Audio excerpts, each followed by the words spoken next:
Good afternoon, ladies and gentlemen, and welcome to Sports Talk in the Burgh.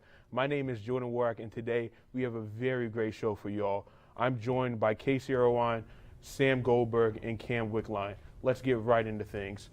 The Pittsburgh Steelers have suffered a brutal loss to the Houston Texans this week. Kenny Pickett recently has suffered a bone bruise on his knee and is potentially being out for multiple weeks, and the offensive play calling has been abysmal so far. Casey, what do they need to do to improve this season? So basically, it comes down to this. They need to change the standard because for years it's been the standard is the standard. Well, the definition of insanity is doing the same thing over and over again and expecting a different outcome. And that is exactly what has been the Pittsburgh Steelers organization for the last few years, especially with the offense, with the defense, with everything. With Mike Tomlin, it's the shaky season, but all of a sudden he has a few good wins at the end of the season and everyone praises him because, he's never had a losing season. But nothing at the end is ever accomplished. It's just bad all around, and it has to come from inside the organization, not just on the field. Dude, speak your mind, Casey. I couldn't agree more, though. The offense has been abysmal. The Matt Canada offense, run, pass, screen, punt. Shout out to Family Guy for that, or South Park for that reference. But, the offense is stale. The defense could get home to C.J. Stroud with backup guards, third-string guards in. I would call it a fire sale soon for the Pittsburgh Steelers. See, the biggest issue is the offensive struggles have obviously been well noted. But if you think back to the last three offensive coordinators the Steelers have had, they had Todd Haley. What happened towards the end of his career? Everyone called for his head. Then they had Randy Fichtner. Exact same thing happened to him. Now everyone wants Matt Canada's head. The Steelers have notoriously only hired from within, and it has bit them in the butt for a third. Todd Haley wasn't an inside hire, but the next two were. It has bit them in the butt for a third time. They need to completely scrap their offensive system or else nothing is going to change. That 4th and 1 play call that ended up getting Kenny Pickett injured was so embarrassing. When you have Kenny Pickett, massive quarterback, you have Najee Harris, who was running all over Texas, breaking through so many tackles. The reasons they didn't do just a running back draw or a QB draw was because, here's what Mike Tomlin said, because Dan Moore and Pat Freiermuth were injured. What did you draft Broderick Jones and Darnell Washington for? It's just embarrassing. There's no excuses for it. It's just bad all around. I'm surprised that the Steelers have 2 wins on the year. I really am. At this point, everything the Steelers surprises you. Now, with Week 4 wrapping up and there being some amazing performances by the likes of Christian McCaffrey and Josh Allen, just to name a few, I'm sure one of you have them as your Week 4 MVP, right, Casey? You would think that, but for me, I'm going to go with a division rival with Josh Allen. Zach Wilson. What a game Zach Wilson had against the Chiefs. You're not going the with only Zach quarterback to ever have fewer interceptions God. and more completions. He lost the football more game. More completions, passing yards, and touchdown passes in the game. He lost the football game. The refs game. lost them that game. No. The Swifty refs. No, the refs God. actually got them back in that game. I'll admit he played well. But the face mask that was outside of the end zone was not a face mask. The very next drive for the Jets, they received a horse collar tackle that wasn't a horse collar. They got a 9-point swing from the refs in their favor. If I can understand the holding call that you don't like. But, sorry, that's not the topic at hand. He won the people back. He won his team. He played well, but MVP feels like a lot. Come on. At least pick a good quarterback. He feels like a CJ lot. Stroud, He outplayed who for the Patrick third Mahomes. week in a row has passed for 300 or more passing yards Against in a the rookie. Steelers. I thought the Steelers had a really great defense. We just talked about how I they know. were I heard from embarrassing. Steelers fans that they were going to get to the quarterback with no problem. 0 sacks on the day. The offensive line did well. C.J. Stroud is making Nico Collins look like a top 5 receiver in the NFL. Tank Dell coming out of nowhere as well. My goodness, C.J. Stroud is looking like the best quarterback from this draft class. He's my Week 4 MVP. Wow, there were a lot of picks you guys could have went with, and you went with a quarterback who lost, and you went with a quarterback who threw for a little over 300 yards. Third time in a week. Oh my goodness! Week. Give him the MVP now. Khalil Mack had 6 sacks. Six. Okay. Raiders. 6. Raiders tax. 6. That is the equivalent of a quarterback going for 505. How Can you guys even think to give it to somebody else? Khalil Mack made history, and you guys went with a guy who lost a game and a guy who threw for 300 yards. You guys are wrong. I'm right. This really isn't even a debate. I'd say I'm sorry, but I'm not, because those are horrible picks. Raiders tax Josh McDaniels, bad coach. No. Aye. Honestly, Cam, I couldn't agree more with you. Actually, sorry, Sam, I couldn't agree more with you. I think C.J. Stroud showed why is really a franchise quarterback doing what he did against a very good defense as the Pittsburgh Steelers. But moving on, with Trevor Bauer's name recently being cleared from his sexual assault allegations, he recently took to his YouTube channel to clear the air, stating, quote, next victim, star pitcher for the Dodgers, a text Lindsey Hill sent to a friend before she even met me. What should I steal, she asked. Another in reference to visiting my house for the first time. The answer, take his money. So how?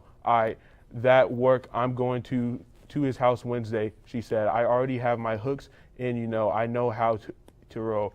Then after the first time we met, net worth is $51 million.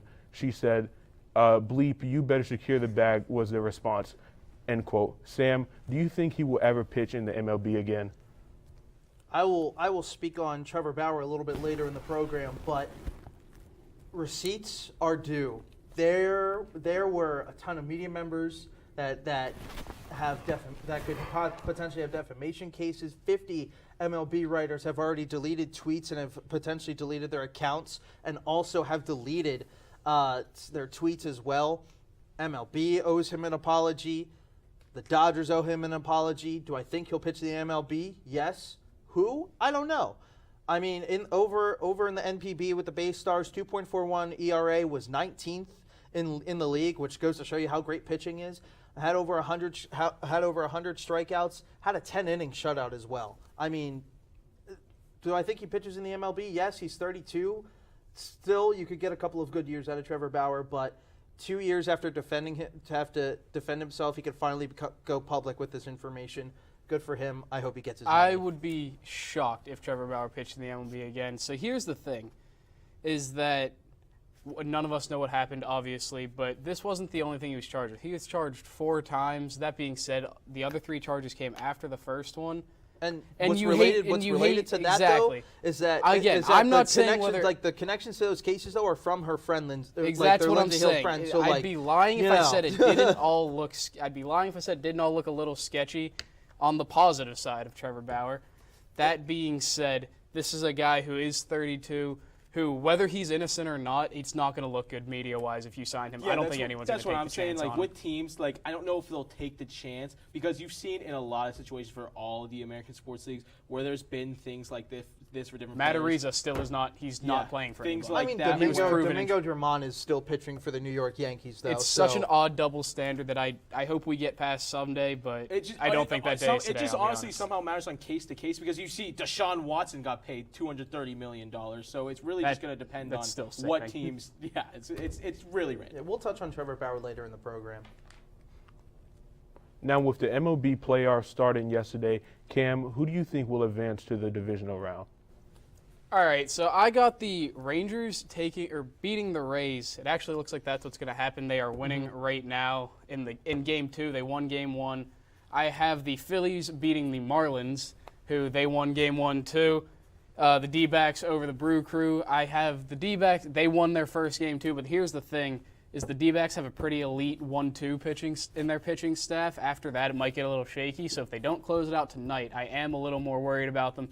Same thing with the Twins. The Twins have a pretty solid front end of the rotation, which is a thing that's very good very hard to beat in a 3-game series, maybe not necessarily built to win 162 because the back end of their team was rough. That being said, both those teams have an elite front end of the rotation. They hit with a lot of power.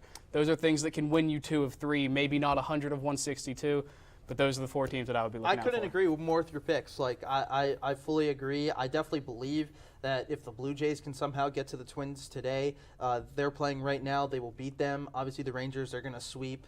But how about Tampa Bay having the worst postseason crowd in MLB history? Not only the worst postseason crowd, a team that has prided themselves for almost a decade at this point on doing everything right, not having the big name stars, we don't have the Mike Trout, we don't have the Shohei Ohtani. So what we're going to do is play fantastic baseball as a group of 9 to beat you. And they come out and have one of the worst playoff defensive performances I have seen in my lifetime. Jose probably Siri will see in my whole lifetime. I mean, oh my God, Jose Siri. It was abysmal. It simply wasn't Rays baseball. It looked like you took a junior varsity high school team, threw some Razors out there on them, and told them to play the Rangers. Just didn't go well.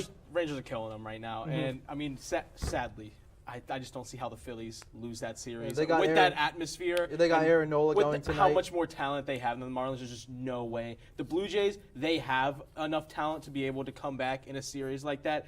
A fun fact about the Twins, they only have one player who qualified to lead in any stats, and that was Carlos Correa. Most games for them, 135. Meanwhile, for the Blue Jays, you have guys like Bichette, you have guys like Guerrero, who's been playing all season, and they have built it up where they can come back from 10 situations like this and lead them to go on and win. And then same picks. Telling you, watch out for those Twins. They got Sonny Gray going tonight.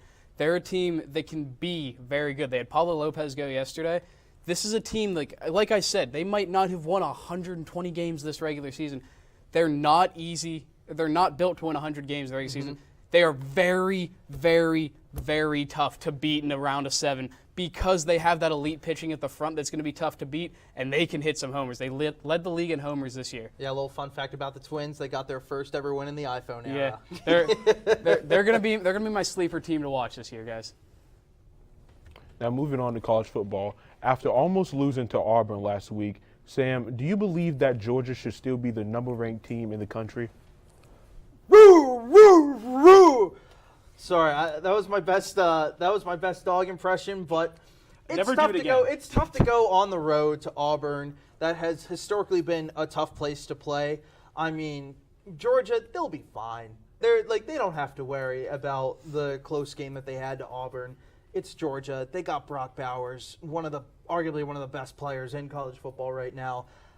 There's no need to worry if you're Georgia. I mean, arguably, he just is. He's one of the best players. He's one of the best college tight ends the game has ever seen, to be honest. And there's just the other teams who are in around that upper ranking just haven't done enough to overtake Georgia. I mean, you look at Michigan, number 2, they've beaten really no one of consideration. Number 3, Texas beat Alabama, but they're not the same team, and the rest is still not enough to overtake a number 1 spot. Florida State should have lost to Clemson, if we're being honest, and then the rest are just too low to immediately be number 1.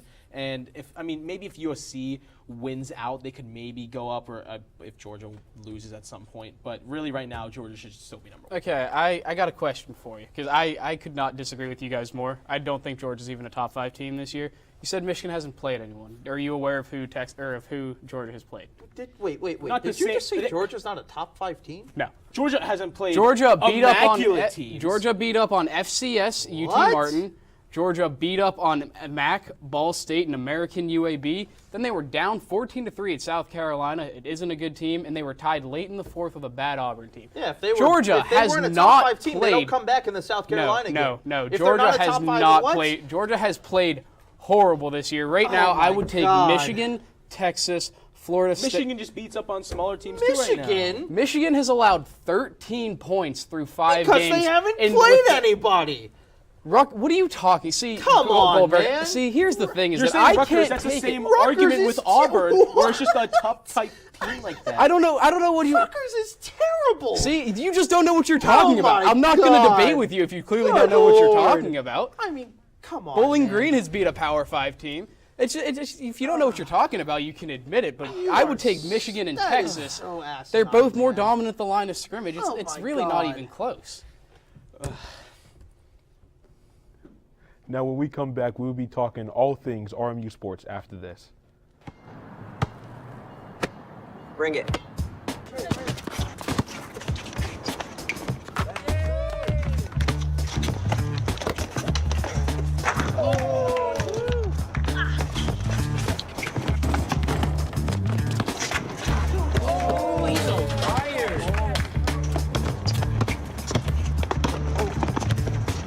Time out, guys. I'm late to dinner. My mom's gonna kill me. Catch you guys later. Mom wants us home. Okay. Bye, guys. You guys need a ride? Sure. Yeah. All right. How about some one-on-one? I gotta go eat, man. Sorry, I'll see you later.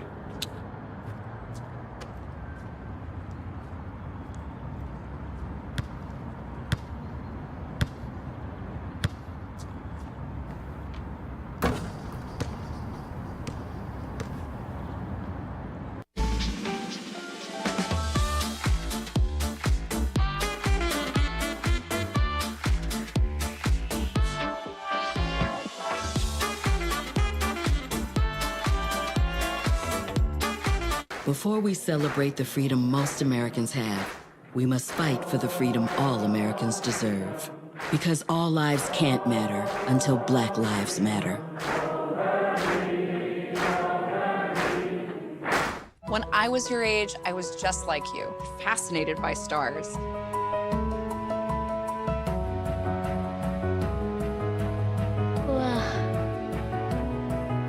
But now I get to search for life in the universe. And who knows, maybe life is looking for us too. So we're like aliens to them? Yeah. Does anyone want to be a scientist now? I do. Awesome. We need more girls in STEM. Maybe we can find aliens. Welcome back to Sports Talk in the Burgh. We aren't the only thing that's back though, as RMU hockey is playing their first game since 2019 on Saturday. Sam, will both of the hockey teams win this Saturday? You know, I have a great feeling about this.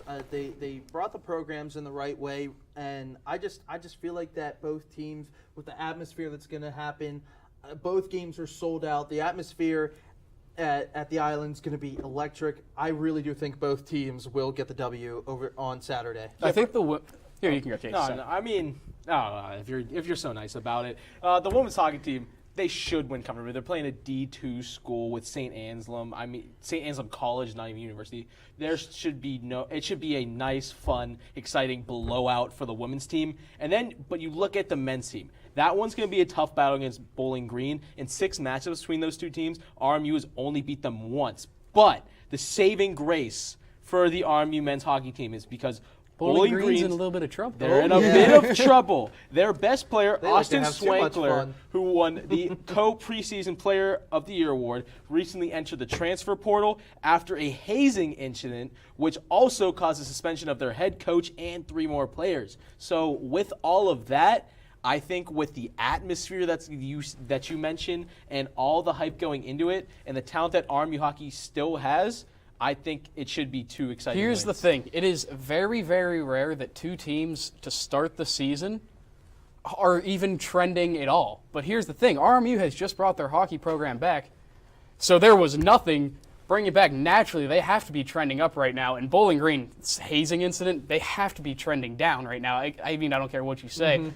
These are 2 teams trending in the opposite directions. It's going to be electric at the Island. This is an RMU team that I don't know if anyone's wanted anything more in the history of RMU sports than RMU wants to beat Bowling Green on Saturday. And again, I think the girls' team's probably just going to run over the team they're playing. I'm cautiously optimistic that the Colonials can win both games on Saturday. Yes, same. Recently, an article on Colonial Sports Network by Amir Keasley pointed out that the North Athletic Complex needs updating to create a better environment for not only its fans, but for athletes and workers as well. Casey, do you agree with this take? Yeah, I do. It's just nowhere near Division I standards, and that's going to cause people not come out, and it's going to cause detriments to the team. I mean, my high school field for soccer was better, and it wasn't even the main high school's field where everyone played. And you know why? We could play night games there. We can't play night games here. How is it possible in 2023, you're a D1 school with D1 soccer teams, you can't play night games? That doesn't make any sense. That's so wild. I mean, go solar if you have to, if it's a cost issue. I mean, seriously, it's just like I wrote an article as well about the North Athletic Complex, and with the softball field as well. Like there just needs to be a ton of renovations done. I mean, there's a lot of stuff that happens that isn't related to soccer or softball that happened there. It's time the facilities need to be upgraded. Press box. We cover games there all the time. There's no room for there basically there's no isn't room a press for, box. It's a Division III type press box. It's a Division III setup where the players sit. You gotta upgrade. I mean, my goodness, it's horrible. I'll tell you this. I understand that we're Division I, But honestly, the level of the UPMC Event Center is far greater than the teams we're playing. I've been to Youngstown State. That place stinks. I've been to a couple different places where the basketball team's playing. The UPMC Event Center just far outweighs them, and then the Joe is on par with other stadiums, maybe a little less, but it's the Joe is not bad. That's what I'm saying. Here's hold on. Just let me make my point. The Joe is not horrible; it is usable. The softball field and the soccer field are borderline unacceptable at a Division I level. The softball field looks like one of the local fields that I played on when I was 10 in my hometown. Looks like a kickball field. It really does. The softball field is just atrocious. I truly don't know how the softball team's able to recruit, telling them they're going to play on this horrendous field. And it's even crazy because the softball team's usually pretty good. The softball team and then is really the good. soccer, I mean, Even the soccer the field's soccer just as program, bad. too. It would make a huge increase in recruiting. I mean, it'd just be something to be proud of. Because right now they can't be proud the benches area is hurting the players as well. It's just around. It's just hurting the program and players as a whole.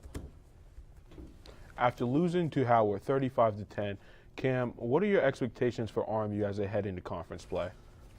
I'll tell you this.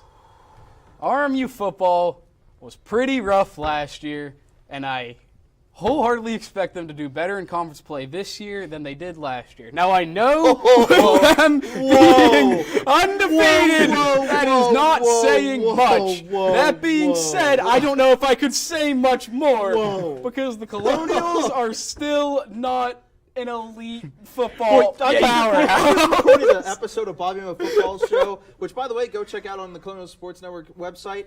I mean, they rushed for 41 yards against Howard. How do you expect them? That was the most evil level playing field that they had against Howard. Now they go again. They lost to Gardner-Webb 48-0 last year. No. Here's the thing. He said he expects them fully to do better in conference play. I do. I will stand by that. All they need for that is one win. One. That's it. You think they can't beat Charleston Southern? No, they can beat Charleston Southern. Charleston Southern.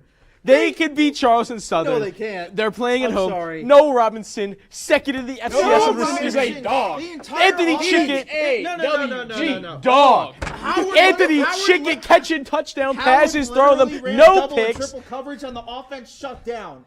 Because Yeah, that's tough. I don't know what to say. Bernard, scheme something up. That's all defensive other teams have to do. Double and triple cover Noah Robinson. You got nobody else. James Westry. They got Anthony Chickett. They can throw it to Anthony Chickett in the end zone. For 6 Let's run some yards. fun That is stuff, the guys. second best I wide believe receiver in did. them Colonials. They are One not win. winning a One conference win. game. One. They're not winning. Now, in the last 4 games, volleyball has not been able to get more than 2 sets in a game. Casey, what does the volleyball team need to do to improve? So they really need to play much better defensively, especially closer to the net.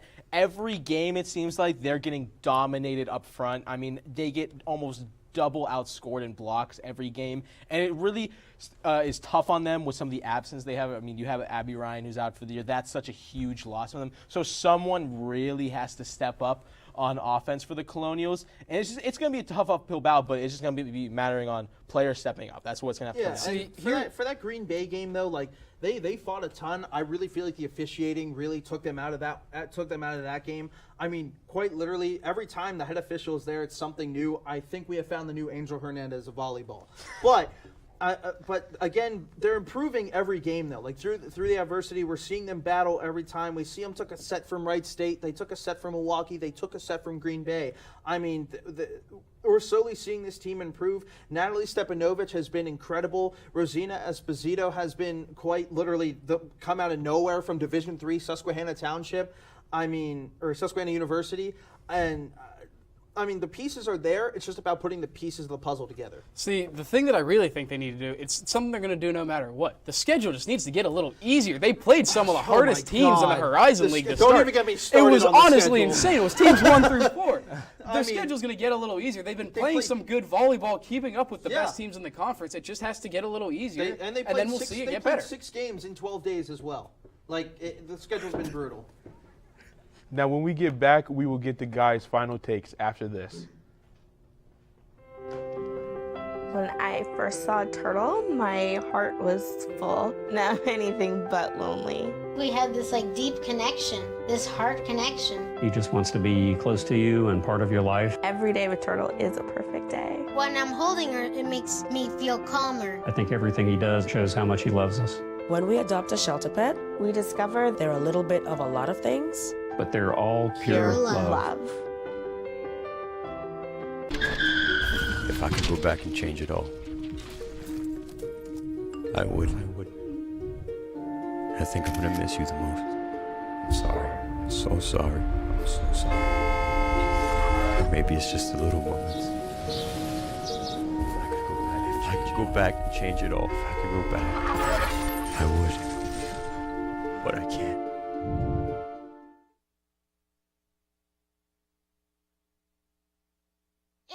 There was an old woman who lived in a shoe. She had so many children, she didn't know what to do.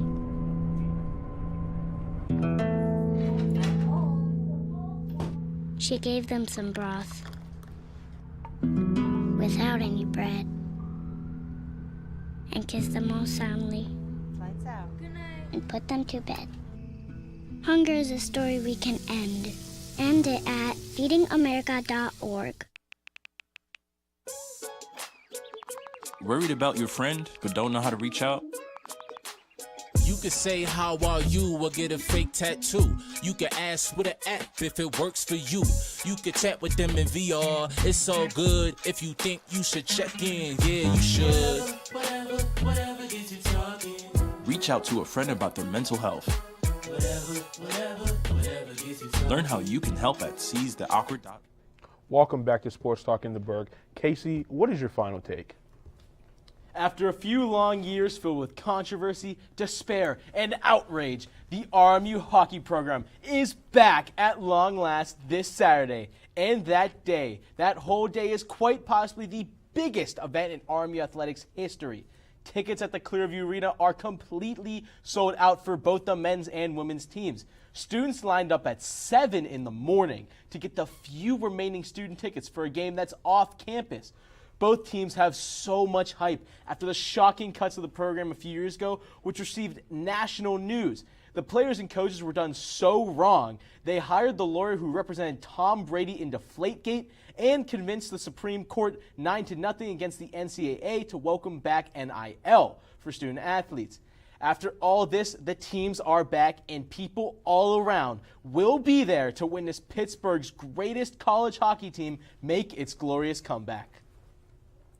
Noted powerhouse Pitt football has gotten off to an electric start behind the elite arm of quarterback Phil Dracovic.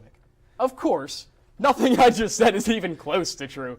These 2023 Pitt Panthers stink.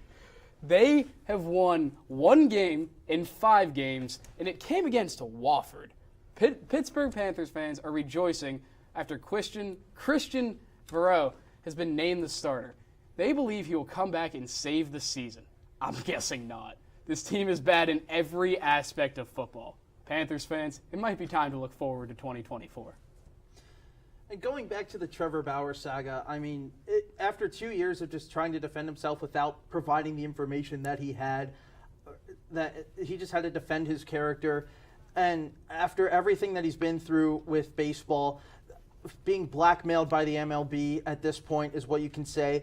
I've been a silent supporter of Trevor Bauer, and I'm finally happy to say that he finally is going to get the justice that he deserves. I mean, this Lindsey Hill completely ruined his life, and now it's, I mean, to me, false accusations, I personally would go as far as saying false accusations should be jailed. I mean, to get to that point where he has to go overseas and play and pitch, it's just a dang shame.